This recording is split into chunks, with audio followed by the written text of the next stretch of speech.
देखो, हम ये तो नहीं कह सकते कि जो इस वीडियो में लिखा गया है बस यही आएगा, लेकिन मुझे इतना उम्मीद है कि जो इसमें है ये सब आ सकता है। तो आपको इसी उम्मीद से, इसी विश्वास से ये वीडियो देखना है, जो कि लगभग 25 मिनट्स का है। स्टार्ट करते चलिए। सबसे पहला है कि who bear the torch of enlightenment in one hand in other charter of rights of man. तो ये हिस्ट्री से स्टार्ट है, चैप्टर नंबर 1, और इसका आंसर क्या है तो आई होप आपको पता होगा, and the answer is called Statue of Liberty. Next question की ओर बढ़ते हैं। A direct word by which all the people of a region are asked to accept or reject a proposal, इसको क्या कहते हैं? इसको हम लोग सिंपली प्लेबिसाइट कहते हैं, जो कि आपके एनसीईआरटी के साइड बॉक्स में दिया गया है। तो साइड बॉक्स की टर्म्स पढ़ लीजिएगा। नेक्स्ट है the first clear expression of nationalism. ये कहाँ से आया था, किस साल आया था फ्रेंच रेवोल्यूशन में? तो 1789 में आया था। ये आपके एनसीईआरटी में दिया गया है। नेक्स्ट है the regional dialects were discouraged and the French as it was spoken and written in dash. तो कौन सी भाषा? तो आंसर है आपके एनसीईआरटी में अगेन यही टॉपिक था, फ्रेंच रेवोल्यूशन वाले में दिया गया है, और इसका आंसर है पेरिस। ओके, नेक्स्ट क्वेश्चन की ओर बढ़ते हैं। तो अगला सवाल आपका यहाँ पर ये है द नेपोलियनिक कोड, जिसको सिविल कोड भी कहा जाता है, ये किस साल इंट्रोड्यूस किया गया था? तो आंसर 1804। आगे बढ़ते हैं। नेक्स्ट है द बैटल ऑफ लेप्सिक, जो कि नेपोलियन बोनापार्टे द्वारा लड़ा गया था। ये कब लड़ा गया है? तो 1813 में लड़ा गया था। इसके बाद अगला सवाल the Napoleonic wars begin in the year, किस साल नेपोलियनिक वार ये स्टार्ट हुआ है? तो ये 1797 से स्टार्ट है। ये आपके एनसीईआरटी का साइड बॉक्स में जो टाइम लाइन्स दिया गया है, जैसे कि आप यहाँ पर देख पा रहे हो, और ये चैप्टर नंबर 2 जिसका नाम है नेशनलिज्म इन इंडिया का, ये दोनों स्लाइड ये भी इंपॉर्टेंट है, तो ज़रा ये पढ़ लीजिएगा। Okay, in which year the Treaty of Vienna was signed. तो ये सब आपको पता होगा, और ये सिंपल भी है लेकिन यही सब आता है। ओके, तो 1815 इसका आंसर है। आगे बढ़ते हैं। द ट्रीटी ऑफ कॉन्स्टेंटिनोपल, ये किस साल साइन किया गया था? तो इसका आंसर 1832 है। और इसी के तहत किस देश को आज़ादी मिली थी, अगर हम आपसे पूछ लें तो वो ग्रीस था। ये रहा आपका अगला सवाल the political philosophy that stress the important of tradition. तो ट्रेडिशन नाम दिखते ही आपको याद आ जाना चाहिए। इसका आंसर क्या हो सकता है? तो आपने क्लास 9 में भी पढ़ा था, कंजर्वेटिज्म। तो ये इसका आंसर रहेगा कंजर्वेटिज्म, जो कि आपके एनसीईआरटी के साइड बॉक्स में दिया गया है। अगला है इन 1834 एक कस्टम यूनियन या तो ट्रेड यूनियन बनाया गया था, उसको हम लोग क्या कहते हैं? उसका अल्टरनेटिव नेम बताइएगा। तो उसका अल्टरनेटिव नेम है दैट इज़ कॉल्ड द ज़ोल्वेरिन। तो ये सारे कुछ बेसिक एनसीईआरटी के लाइन से जो आप भी खुद से कर सकते हो, लेकिन मैंने एनसीईआरटी के लाइन बाय लाइन पढ़ के यहाँ लिखा है। द राइट टू वोट को क्या कहते हैं? सफ्रेज या तो सफ्रेज मूवमेंट के नाम से जाना जाता है। In the economic sphere, Dash stood for the freedom of markets and the abolition of states. ये क्या होता है? ये आपका लिबरलिज्म नाम से जाना जाता है। ये आपके ग्लोबलाइजेशन वाले चैप्टर में भी पढ़ना है, इकोनॉमिक्स में।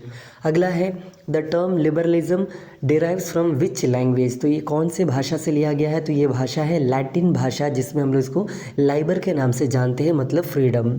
The dash that ruled over Austria Hungary region, कौन सा एम्पायर है? तो उस एम्पायर का नाम था that is called the Habsburg empire के नाम से जाना जाता है।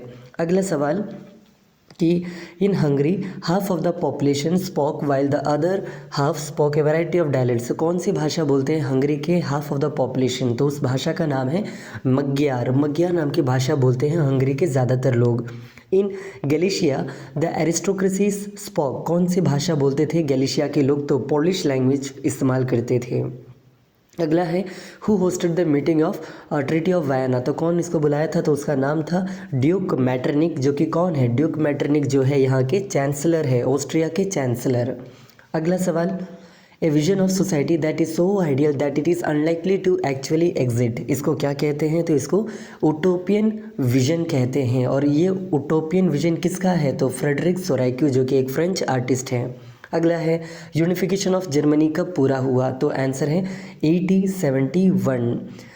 हम आपको ये भी कहना चाहेंगे, इसके साथ साथ आप क्या करिएगा, यूनिफिकेशन ऑफ इटली कब हुआ, एक्ट ऑफ यूनियन कब हुआ, जो थोड़ी देर पहले मैंने आपको एक टाइमलाइन दिखाया था वो वाला एनसीईआरटी का, प्लीज़ वो पढ़ लीजिएगा।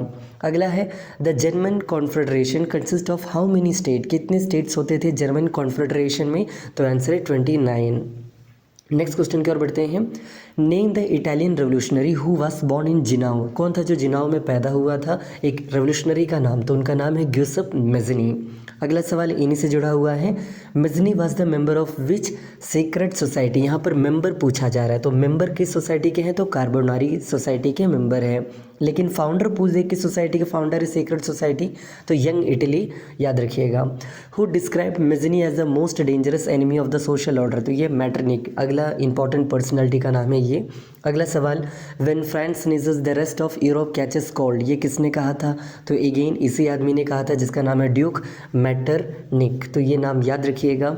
फिर अगला सवाल ज़रा देखिएगा किन से जुड़ा है या क्या जुड़ा है। Dash as the cradle of European civilisation, किस जगह को सभ्यता कहा जाता है, यूरोपियन सभ्यता का मेन अड्डा, तो उसको ग्रीस को कहा जाता है, ग्रीस देश को। ओके, अगला है who was installed as the constitutional monarch in 1815 France, तो ये टॉपिक आपके एनसीईआरटी में है और इसका आंसर रहेगा लुइस फिलिप। ज़रा देख लीजिएगा जुलाई रेवोल्यूशन का टॉपिक होगा 1830 टू 1848 वाले में। अगला है dash is a cultural movement which sought to develop a particular form of nationalist sentiment, इसको क्या कहते हैं, तो रोमांटिज्म कहा जाता है इसको, जिसमें नेशनलिस्ट सेंटिमेंट को बढ़ावा दिया जाता है। दास वॉक, ये शब्द का मतलब क्या है, तो बेसिकली जर्मन टर्म है जिसका मतलब होता है कॉमन पीपल के नाम से इसे पुकारते हैं। अगला है पोलोनाइज एंड मसूरका, ये दोनों क्या है, तो अगर आपने सिलेशियन वीवर क्राइसिस का टॉपिक पढ़ा हो वहाँ पर आपको ये दिखता है, ये है फोल्क डांस जो कि बेसिकली पोलिश भाषा में ये यूज़ किया जाता है। The use of dash came to be known as the symbol of struggle against the Russian domination, तो रशिया के खिलाफ लड़ने के लिए भाषा का यूज़ किया गया था और वो कौन सी भाषा है, तो वो भाषा है Polish language. Okay, next question, who were Lord Byron and Karol Kurpinski, आपको ये नाम देखना है कि ये दोनों कौन थे, ज़रा देखिएगा। एक और हम नाम आपको बताते हैं, एक्ट ऑफ यूनियन, ब्रिटेन के सामने एक और आदमी का नाम दिया है वॉल्फ टॉन, ये कौन है ज़रा वो भी देखिएगा। Okay, Wolfe Tone. चलिए इस क्वेश्चन का आंसर भी आप देख लीजिए, 1845 सिलेशियन वीवर क्राइसिस। अगला है 18 मई 1848 को 831 इलेक्टेड हुए थे रिप्रेजेंटेटिव, जो कि पार्लियामेंट था, उस पार्लियामेंट का नाम आपको बताना है, जर्मनी से रिलेटेड ये कहानी है और इस पार्लियामेंट का नाम था फ्रैंकफर्ट असेंबली के नाम से ये जाना जाता है, तो ये आप याद रख लीजिएगा। कितने मेंबर थे ये सब देख लीजिएगा। अगला है awareness of women's rights and interest based on the belief of social and economic and the political equality, इसको क्या कहते हैं, ये आपको जेंडर रिलीजन कास्ट वाले चैप्टर में भी पढ़ना है सिविक्स का, और इसका आंसर है फेमिनिस्ट, इसको फेमिनिज्म के नाम से भी आप जान सकते हो। अगला है the large land owners of Prussia were locally termed as, इनको क्या कहते हैं लोकली प्रुशियन भाषा में, तो इनको जंकर्स कहा जाता है। ये सारे एनसीईआरटी का लाइन है, आपको बहुत ही यूज़फुल लगेगा, तो होगा तो प्लीज़ अच्छे से देखिएगा।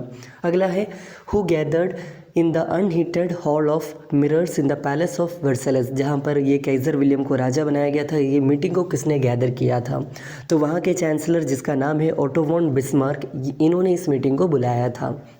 अगला है the chief minister dash who led the movement to unify the regions of Italy, Italy को एक करने में किस आदमी का योगदान था, जो कि वहाँ के चीफ मिनिस्टर थे, तो उनका नाम है काउंट केवर, केवर के नाम से यहाँ पर हम अभी लिखे होंगे, तो ये नाम आप देख सकते हैं केवर। ओके, तो बस ये भी हो गया, टोटल 80 के आसपास आपके स्लाइड्स होंगे, इसमें क्वेश्चंस होंगे, देखते चलिएगा। अगला है who marched southern Italy along with the soldiers, कौन था जो साउथ इटली की ओर चला था अपनी सेना लेकर, उनका नाम था गैरिबाल्डी, तो ये नाम याद रखिएगा, द गैरिबाल्डी। ओके, अगला है the peasant masses who had supported Garibaldi in the southern Italy had never heard of Italia and they believe that the la Talia was Victor Emmanuel's home, तो Victor Emmanuel के कौन वो लोग मानते थे कि ये ला टालिया, इटाली को वो ला टालिया के नाम से जानते थे और इसका मतलब वो लोग सोचते थे कि वाइफ है। ओके, कौन, मतलब जो आपके प्रेसिडेंट्स है वो।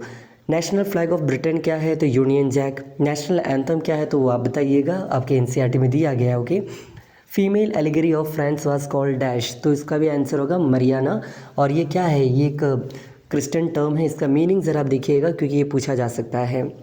German oak stand for what, तो ये आंसर है हीरोइज्म, हीरोइज्म के लिए स्टैंड करता है, तो आप ये भी देख सकते हैं, सारे एनसीईआरटी है, कंप्लीट एनसीईआरटी का आंसर हम यहाँ पर लिखे हुए हैं। ओके, और ये लाइंस भी एनसीईआरटी का है, ये वाला पेज आपके एनसीईआरटी में था, ज़रा इसे प्लीज़ देख लीजिएगा, इग्नोर मत कीजिएगा। ब्रोकन चेन क्या चीज़ को रिप्रेजेंट करता है, अलग अलग चीज़ें क्या क्या चीज़ों को रिप्रेजेंट करता है, पढ़ लीजिएगा। ये है the most serious source of national tension क्या था 1871 के बाद, तो आंसर है बैल्कन्स, तो ये बैल्कन रीजन के बारे में यहाँ पर बताया जा रहा है। After the unification of Germany ये सबसे बड़ा प्रॉब्लम था। A large part of Balkans were under the control of home, किसके कंट्रोल में था ये बैल्कन वाले रीजन, तो आंसर है ओटोमन एम्पायर, जो कि तुर्की से बिलोंग करता है, तुर्की या टर्की कह लीजिए जो भी। अगला सवाल है आपका यहाँ पर The Balkans were a region of geographical and ethnical variation comprising of this modern countries। तो ये सबको मिला के क्या कहते हैं यहाँ पर रहने वाले लोगों को, तो सिंपली इनको स्लैव्स कहते हैं, SLAVS स्लैव्स। ओके, अगला है सेकेंड चैप्टर की ओर बढ़ते हैं, नेशनलिज्म इन इंडिया। मुझे उम्मीद है कि ये फर्स्ट चैप्टर का ऑलमोस्ट सारा कवर हो चुका है, आपको ये बहुत ज़्यादा हेल्पफुल होगा। ओके, बस विश्वास कीजिए। आगे बढ़ते हैं, चलिए। तो नेशनलिज्म इन इंडिया नाम के चैप्टर का सबसे पहला सवाल, नंबर हम इसी को कंटिन्यू कर रहे हैं, देखते हैं कि टोटल कितना नंबर तक जाता है। हम उम्मीद करेंगे कि 200 MCQ से ज़्यादा MCQ ना बन पाए, मतलब हम ना दें। ओके, स्टार्ट करते हैं। 45 नंबर का सवाल, name the epidemic which spread in India during 1920s। तो इसका आंसर रहेगा influenza. Okay, impact of first world war वाला टॉपिक ज़रा पढ़ लीजिएगा, आपको काम आएगा। In which year the Gandhi reached India. तो साउथ अफ्रीका से कब आए थे ये भारत, तो 1915 में आए थे। बस ये इतना याद रखिएगा, डे वे पढ़ने की ज़रूरत नहीं है आपको। इन सब का ईयर और स्टोरी प्लीज़ पढ़ लीजिएगा।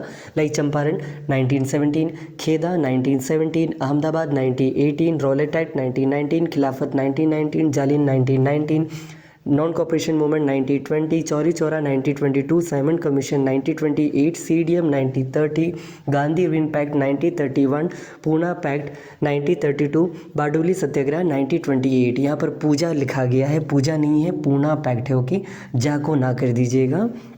इन सब का साल पढ़ लीजिएगा।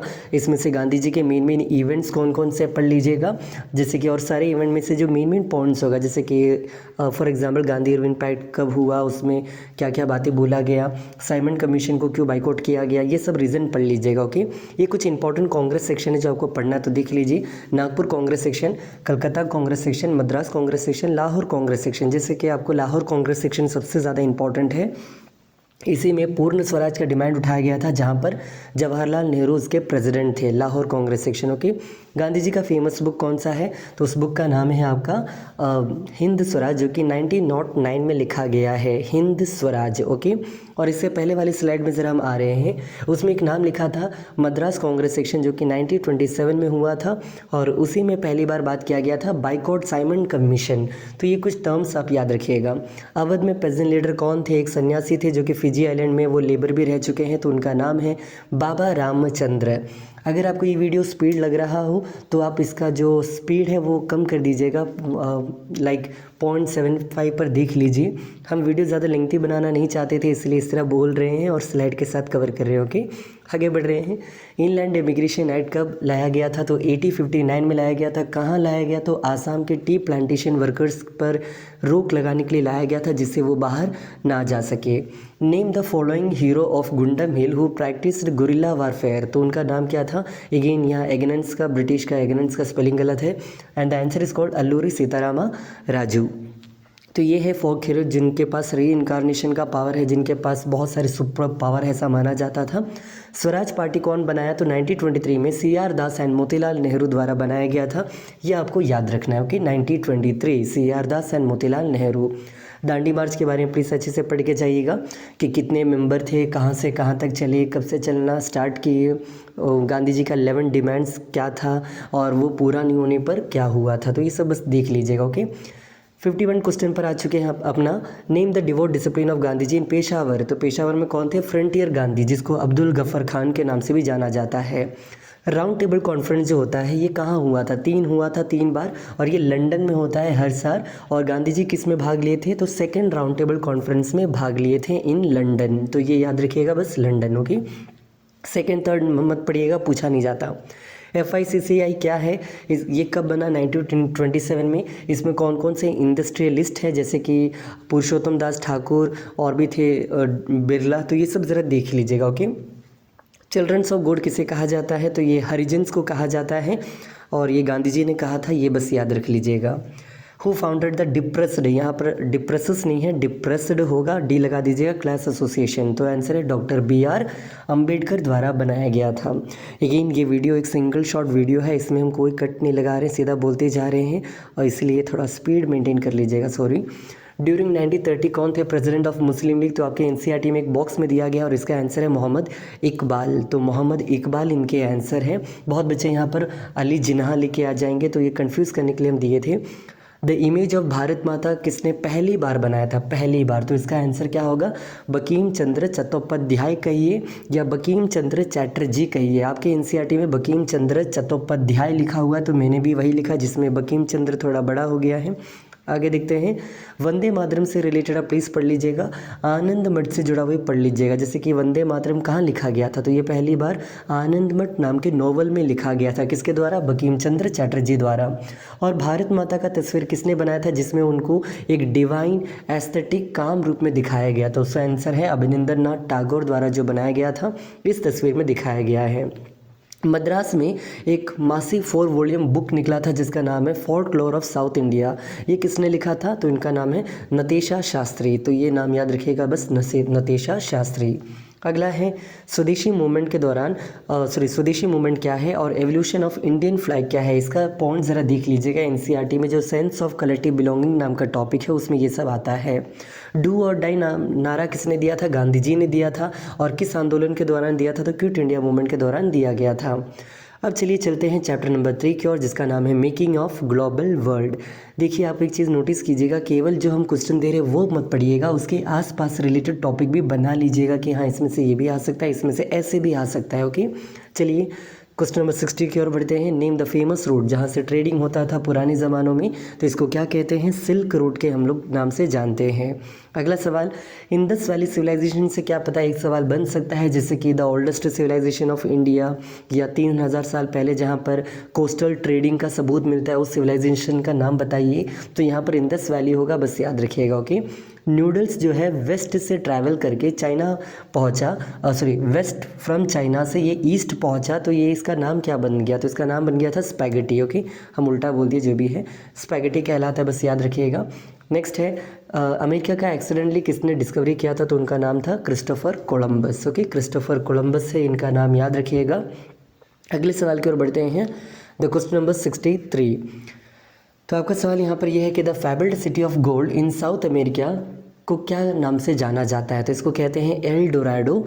ये सिटी का नाम है El Dorado, the fabled city of gold. Very important, ये प्लीज़ पढ़ लीजिएगा। ओके, नेक्स्ट आगे बढ़ते हैं अगले क्वेश्चन की ओर। नेम द डिसीज, ये तो उससे भी ज़्यादा इंपॉर्टेंट है कि उस बीमारी का नाम बताइए जिसके मदद से स्पेनिश वालों ने और पोर्चुगीज़ वालों ने साउथ अमेरिका को जीता था। तो उस बीमारी का नाम है स्मॉल पॉक्स। इसको बायोलॉजिकल वारफेयर के नाम से भी जाना जाता है। तो ये स्मॉल पॉक्स नाम याद रखिएगा, वेरी इंपॉर्टेंट।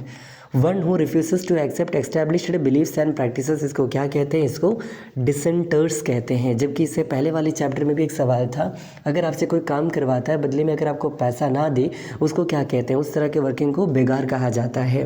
ये कुछ एक्स्ट्रा पॉइंट है जो आप देख सकते हैं कि कुछ फूड आइटम्स हमारे लोगों को नहीं पता था, प्री एंसेस्टर्स को, वो कौन कौन से आइटम हैं यहाँ पर नाम दिया गया है, लाइक पोटैटो, सोयाबीन, सोया, ग्राउंडनट्स, ये सब।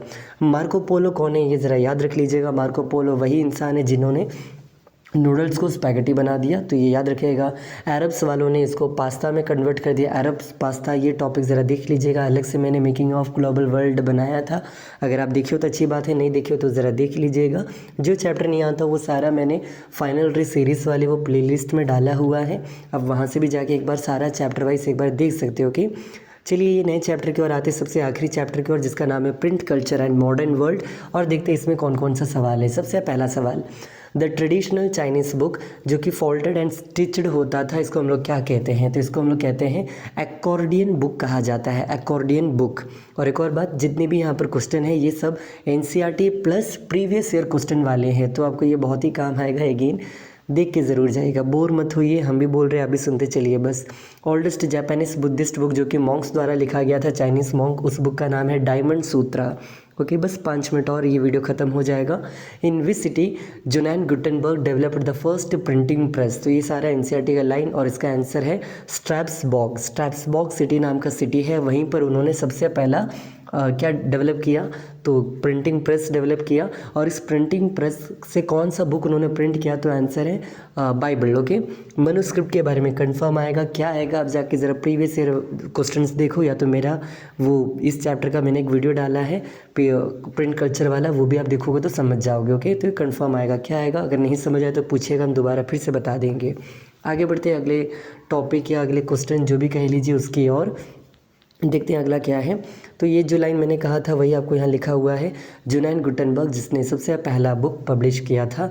और हम आपको अभी बता दें, हम बिना देखे ये सब बोल रहे हैं, लाइक साउंड रिकॉर्डिंग अलग से हम कर रहे हैं और बस हम स्लाइड दिख रहे हैं और उसके साथ बोलते जा रहे हैं। तो आई हैव नो आइडिया, बस जो आ रहा है हम बस बोलते जा रहे हो। ओके, तो 1517 में एक रिलीजियस रिफॉर्मर थे जिन्होंने एक बुक लिखा था 95 थीसिस। उस आदमी का नाम क्या है? तो Martin Luther, he was a religious reformer. Okay, next है नेम द फेमस लीडर जिन्होंने प्रोटेस्टेंट रिफॉर्मेशन को स्टार्ट किया।